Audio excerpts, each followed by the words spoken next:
درود پاک ایک ایسی شاندار عبادت ہے کہ ایسی شاندار وظیفہ ہے، ایسا آقا علیہ الصلوۃ والسلام کی طرف سے یوں سمجھیے ہمارے لیے تحفہ ہے کہ ہم پڑھتے جائیں اور رحمتیں لوٹتے جائیں۔ پیارے آقا صلی اللہ تعالی علیہ وسلم فرماتے ہیں، جس کا مضمون ہے کہ جو کوئی شخص مجھ پر ایک بار درود پاک پڑھے اس پر 10 رحمتیں نازل ہوتی ہیں، اس کے 10 گناہ معاف کر دیے جاتے ہیں، اس کے 10 درجات بلند کر دیے جاتے ہیں۔ درود ایک ہے، بینیفٹس کتنے سارے ہیں۔ آپ میں سے بہت سارے لوگ وہ ہوں گے جو نوکری کرتے ہوں گے، مزدوری کرتے ہوں گے۔ دنیا کا دستور یہ ہے کہ جتنا کام مشکل ہوتا ہے اتنا نفع زیادہ ہوتا ہے۔ آپ زیادہ محنت کریں، زیادہ گھنٹے کام کریں، زیادہ پیسے بچتے ہیں۔ کام تھوڑا تو تنخواہ بھی تھوڑی، آمدنی بھی تھوڑی۔ اللہ کے حبیب علیہ الصلوۃ والسلام پر درود پڑھنے میں دیر کتنی لگتی ہے، کام تھوڑا ہے، رب عطا کتنا فرماتا ہے۔ اللہ کی ایک رحمت کسی کو مل جائے نا تو وہ اس کی ساری زندگی کے لیے کافی ہے۔ ہر درود پر 10 رحمتیں مل رہی ہیں، ہر درود پر 10 گناہ معاف ہو رہے ہیں، ہر درود پر 10 نیکیاں مل رہی ہیں۔ اور یہ ایک فضیلت نہیں ہے، حدیث کی کتابوں میں درود پاک کے فضائل پر پورے چیپٹر ہیں۔ آقا علیہ الصلوۃ والسلام میں فرماتے ہیں، آپ میں سے اگر کوئی بیمار ہے، پریشان ہے، قرض دار ہے، سنو میرے آقا علیہ الصلوۃ والسلام فرماتے ہیں، جس کا مضمون ہے تم میں سے اگر کوئی شخص کسی مصیبت میں ہو، کسی پریشانی میں ہو، اس کو چاہیے کہ مجھ پر کثرت سے درود پڑھے، کہ مجھ پر درود پڑھنا مصیبتیں اور پریشانیوں کو لے جاتا ہے، یعنی پریشانیاں دور کرنے کا فارمولا ہے۔ پھر کیوں نہ ہم درود پاک کی کثرت کیا کریں، چلتے پھرتے اٹھتے بیٹھتے۔ اب یہاں سے لے کر آپ جاب پر جاتے ہیں، موٹر سائیکل پر کئی لوگ جاتے ہوں گے، بس میں جاتے ہوں گے، گاڑی میں جاتے ہوں گے۔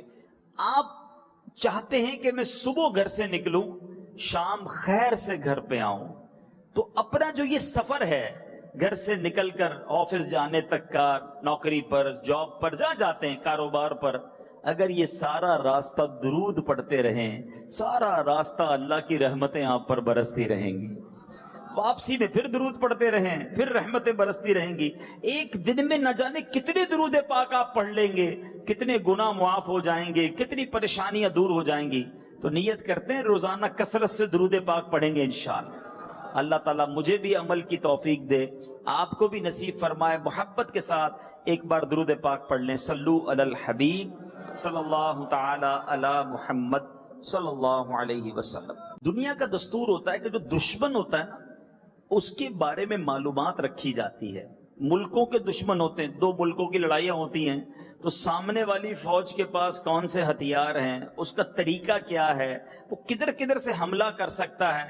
جب یہ پتا ہوتا ہے تو پھر اپنے ملک کی جو فوج ہوتی ہے اس کا ڈیفنس کر سکتی ہے کہ بھائی ادھر سے حملہ ہوگا تو ہم یہ ریپلائی دیں گے، ان کے پاس بحری فوج ہے تو ہماری بحری فوج ہے، ہماری بری فوج ہے، ہماری فضائیہ ہے۔ ہر دشمن کا مقابلہ کرنے کے لیے دشمن کی معلومات ہونا ضروری ہے۔ اب سوال یہ ہے، مسلمانوں کا سب سے بڑا دشمن کون ہے؟ جو سب سے بگیسٹ دشمن ہے، قرآن کہتا ہے اِنَّهُ لَكُمْ عَدُوٌّ مُبِينٌ، بے شک شیطان تمہارا کھلا دشمن ہے۔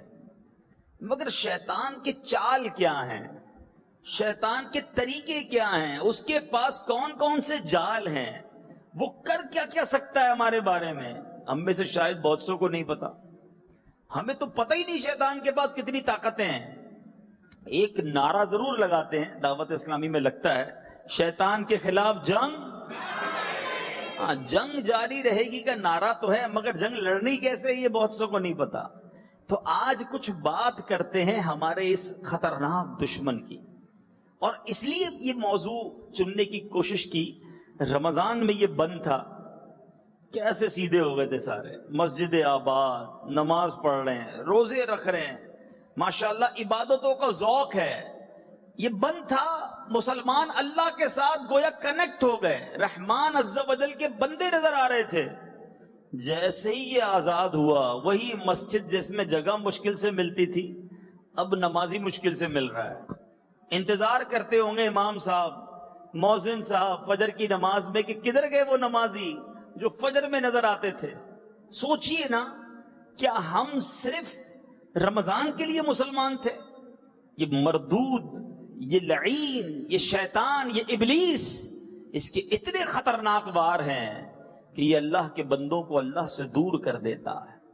شیطان مردود کیسے ہوا, ابتدا کیسے ہوئی؟ بڑا یونیک, بڑا انوکھا واقعہ ہے کہ حضرت آدم علیہ السلام کا جب جسم مبارک تیار کیا گیا تو فرشتوں نے یہ نئی صورت دیکھی نا, اس سے پہلے ایسی صورت دیکھی نہیں تھی, تو ان کو بڑا تعجب ہوا اور آپ کی خوبصورتی دیکھ کر خوش بھی ہوئے کہ یہ بڑا نیا سا جسم ہے, ایک نئی چیز بننے جا رہی ہے.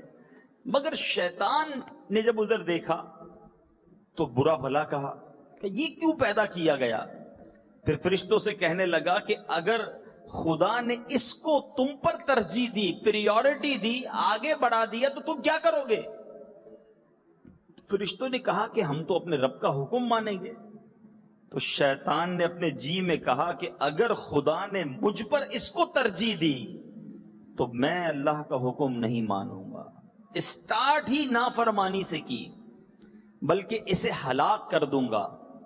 پھر شیطان نے حضرت آدم علیہ السلام کے جسم پر تھوک دیا.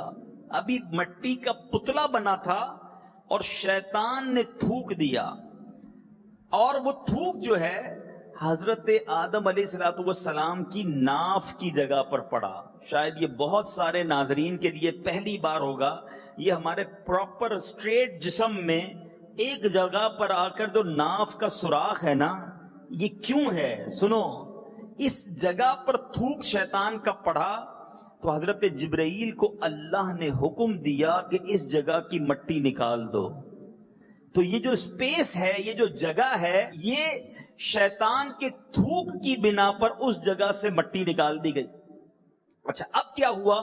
اس مٹی کا کیا ہوا؟ ون آف دا امیزنگ بات, اور یہ تفاسیر قرآن میں لکھا ہے, میں جو آپ کو بتا رہا ہوں یہ تفسیر روح البیان سے بیان کر کے بتا رہا ہوں. اس مٹی سے ایک اور چیز بنائی گئی, اور وہ ہے کتا.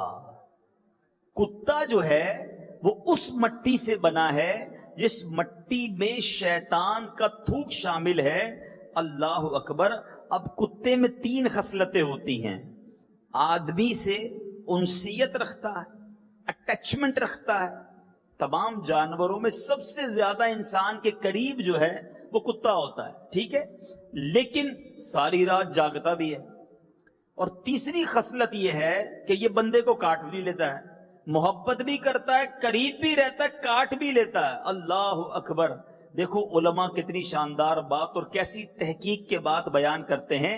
تفسیر روح البیان میں ہے کہ آدمی سے محبت اس لیے ہے, آدمی سے انس اور قربت کتے کو اس لیے ہوتی ہے کہ یہ حضرت آدم علیہ السلام کی مٹی سے بنا ہے. رات ساری اس لیے جاگتا ہے کہ اس کی مٹی کو جبریل امین کے ہاتھ لگے ہیں, اور بندے کو کاٹتا اس لیے ہے کہ شیطان کا تھوک اس میں ملا ہوا ہے. اب یہ تخلیق جو کتے کی ہوئی اس کی وجہ پتہ چلی. اچھا, اب کیا ہوا؟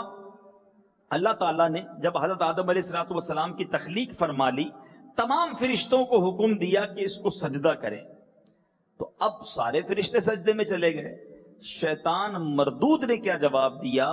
قرآن میں یہ آیت موجود ہے, اس کا جواب سنیے گا. اس بدبخت نے اللہ کا حکم نہیں مانا, یعنی اس پوری کائنات میں سب سے پہلا گناہ کرنے والا, سب سے پہلی نافرمانی کرنے والا, سب سے پہلا تکبر کرنے والا, سب سے پہلا حسد کرنے والا یہ مردود شیطان تھا. اس نے کہا انا خیر من خلقتنی من نار وخلقتہ من طین. وہ کہتا ہے میں بہتر ہوں اس سے, آدم سے میں بہتر ہوں, میں کیوں سجدہ کروں؟ تو نے اسے مٹی سے بنایا ہے, میں تو آگ سے بنا ہوں. شیطان جو تھا نا وہ جن تھا, آگ سے بنا ہوا تھا. اب میرے بیچ اسلامی بھائیوں یہاں میں تھوڑی دیر کے لیے روکوں گا کہ یہ جو اپنے آپ کو اس نے کہا میں بہتر ہوں, یہی تکبر کی ڈیفینیشن ہے. پراؤڈ.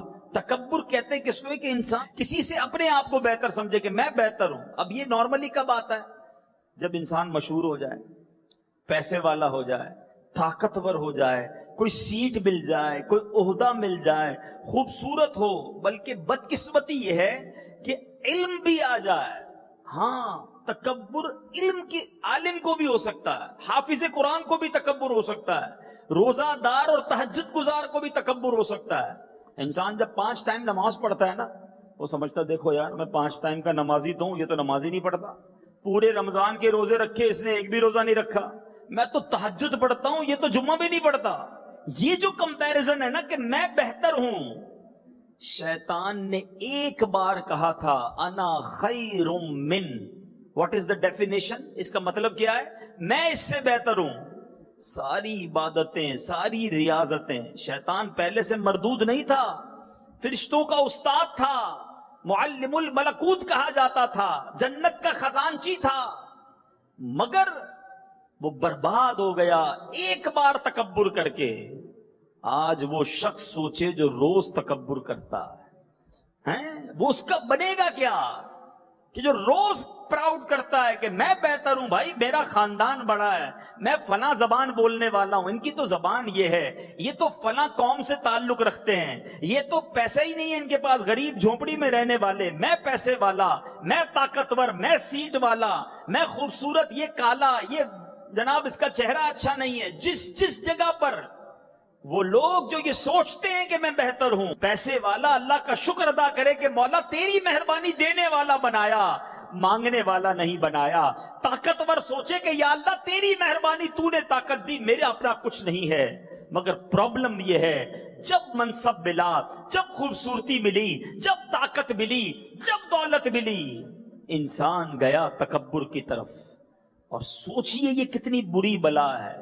ایک بار کہنا انا خیر من اسے برباد کر گیا قیامت تک کے لیے. اور جو روز تکبر کر رہا اس کا بنے گا کیا؟ اللہ مجھے اور آپ کو عاجزی کی توفیق عطا فرمائے، تکبر کی لعنت سے محفوظ فرمائے. اچھا، شیطان نے یہاں پر اپنا فلسفہ پیش کیا. بڑی خوبصورت بات علماء نے لکھی. شیطان نے کیا فلسفہ دیا؟ میں بہتر ہوں. ریزن کیا؟ میں آگ سے بنا ہوں، یہ مٹی سے بنا. اٹ مینز وہ یہ کہنا چاہتا ہے کہ آگ بہتر ہے مٹی سے. اللہ اکبر. مفسرین قرآن نے، علماء اہل سنت نے کیا شاندار اس فلسفے کا رد کیا کہ یہ تھیوری ہی غلط ہے کہ آگ جو ہے وہ مٹی سے بہتر ہے. اللہ اکبر. ذرا سنتے جائیے، ایمان آپ کا تازہ ہو جائے گا. آپ فرماتے، علماء کہتے ہیں کہ آگ کا مٹی سے افضل ہونا بالکل صحیح نہیں ہے، کیونکہ آگ میں تیزی ہوتی ہے، تیش ہوتا ہے، بے قراری پائی جاتی ہے، اور انہی باتوں سے تو تکبر آتا ہے. جبکہ مٹی جو ہے اس میں سکون ہوتا ہے، وقار ہوتا ہے، بردباری ہوتی ہے، انکساری پائی جاتی ہے. تو مٹی سے حضرت آدم کو بنایا گیا، اس کے آگ سے تخلیق ہوئی تھی، اس لیے اس میں تکبر بھی تھا. اللہ اکبر. اور فرمایا کہ جنت کی مٹی جو ہے وہ مشک کی خوشبو سے بہتر اس سے خوشبو آ رہی ہوگی. جنت کی جو مٹی ہے جناب وہاں مشک سے بہتر ہوگی. تو جنت میں مٹی تو ہے، آگ نہیں ہے. تو بہتر کیا ہوا؟ افضل کیا ہوا؟ آگ جہنم میں ہے، جنت میں مٹی ہے. پھر فرمایا مٹی جو ہے وہ امانت سنبھالنے والی ہے. آپ کوئی بھی چیز مٹی میں دبا دیں، کچھ عرصے بعد آپ نکالیں وہ محفوظ رہتی ہے، اور کسی چیز کو آگ میں ڈال دیں تو آگ اسے برباد کر دیتی ہے. تو پتہ چلا کہ آگ سے مٹی افضل ہے. بالکل اسی طرح علماء فرماتے ہیں کہ مٹی جو ہے اس کو آگ ختم نہیں کر سکتی، مگر مٹی آگ کو بجھا سکتی ہے. تو سبحان اللہ، بہت سارے دلائل کے بعد علماء لکھتے ہیں کہ ایک بات یہ سمجھ آتی ہے کہ کچھ لوگ اپنے فلسفے بڑے پیش کرتے ہیں. قرآن و حدیث کا جب حکم آ جائے نا، رب کی طرف سے کوئی حکم آ جائے، اب اپنی عقل کے گھوڑے نہیں دوڑانے، پھر ہمیں لبیک کہنا ہے. اور فرشتوں نے ایسا کیا، جیسے رب نے سجدے کا حکم دیا سب سے پہلے جبریل امین سجدے میں گئے، مقرب فرشتے سجدے میں گئے، اور سارے فرشتے سجدے میں چلے گئے. تو یہ ماننا، یہ فالو کرنا یہ فرشتوں کا کام ہے، نہ ماننا، فلسفہ پیش کرنا، اپنی تھیوری پیش کرنا، اپنا کوسچن مارک کریٹ کر دینا، یہ شیطان کا کام ہے۔ جیسے آج کل چند لوگ عجیب عجیب سے کوسچن مارک کریٹ کرتے ہیں کہ جناب یہ سمجھ نہیں آتا کہ مرد کو ایک بندے کی گواہی ایک ہے، عورت کو دو عورتوں کی گواہی ایک مانی جائے گی، اس کی کیا وجہ ہے؟ مرد کو طلاق کا حق کیوں ہے، عورت کو طلاق کا حق کیوں نہیں ہے؟ عجیب عجیب سوال ہیں۔ ارے ہم بندے ہیں، ہمارا کام ماننا ہے۔ اگر اتنے سوال کرو گے تو پھر تو یہ بھی سوال بنے گا کہ فجر کی 2 رکعتیں کیوں ہیں، 4 کیوں نہیں ہیں، مغرب کی 3 کیوں ہیں، 2 کیوں نہیں ہیں؟ ارے جناب 5 نمازیں ایک ہی ساتھ پڑھ لو تو ہمارا تو سارا نظام ہی آگے پیچھے ہو جائے گا۔ تو ہم پنجابی لوگ ایک بڑی پیاری بات کہتے ہیں کہ اسی منن والے ہیں، سوچن والے نہیں ہیں۔ تو ہمیں اسلام میں، دین میں، شریعت میں ماننے والا بننا ہے، آمنا و صدقنا کہنا ہے کہ دل و جان سے ہم نے قبول کیا، اور یہی فرشتوں نے کیا تھا۔ ایک پہلی نئی صورت تھی ان کے سامنے حضرت آدم کی، مگر حکم دیا سجدہ کرو، کوئی ایکسکیوز نہیں تھا، سب سجدے میں چلے گئے۔ جس نے آرگیومنٹ کیا، جس نے بحث کی، جس نے اعتراض کیا، وہ برباد ہوا اور وہ شیطان بن گیا۔ تو اے میرے میٹھے اسلامی بھائیوں، اب جب شیطان جو ہے وہ راندائے درگاہ ہو گیا، تو اب شیطان نے کہا الہی تو اپنی قوم میں پیغمبر بھی بھیجے گا، کتابیں بھی نازل فرمائے گا، میرے پیغمبر اور میری کتابیں بھی ہونی چاہیے، کیونکہ اب اس نے لڑائی کا اعلان کر دیا نا، اللہ سے جنگ، اور کہا میں تیرے بندوں کو بہکاؤں گا، اب میرے بھی پیغمبر ہونے چاہیے، میری بھی کتاب ہونی چاہیے۔ سنو، تو ارشاد ہوتا ہے کاہن اور نجومی تیرے پیغمبر ہوں گے۔ یہ جو آج نجومیوں کے پاس جا کر اور باباؤں کے پاس جا کر یہ جو پتہ نہیں الٹے سیدھے جادوگروں کے پاس جاتے ہیں نا، سنو، خدا نے فرمایا کاہن اور نجومی تیرے پیغمبر ہوں گے۔ عرض کی میری کتاب؟ فرمایا خیالی تک بندی اور جھوٹے شعر یہ تیری کتاب ہوں گے۔ عرض کیا میرا موزن؟ فرمایا راگ اور گانا یہ تیرا موزن ہوگا۔ عرض کیا میری مسجد؟ فرمایا فتنہ انگیز بازار، وہ بازار جدھر فتنے برپا ہوتے ہیں وہ شیطان سے فرمایا گیا تیری مسجد ہوں گے۔ پھر کہا میرا کھانا کیا ہوگا؟ ارشاد ہوا کہ جس کھانے پر میرا نام نہ لیا جائے شیطان وہ تیرا کھانا ہوگا۔ عرض کیا میرا پانی کیا ہوگا؟ فرمایا نشیلی چیزیں، اے شرابے پینے والو، اے ایسے مشروب پینے والو جن سے نشہ آتا ہے، سنو یہ شیطان کا پانی ہے۔ عرض کیا کہ میرے جال کیا ہوں گے؟ فرمایا عورتیں تیرا جال ہوں گی۔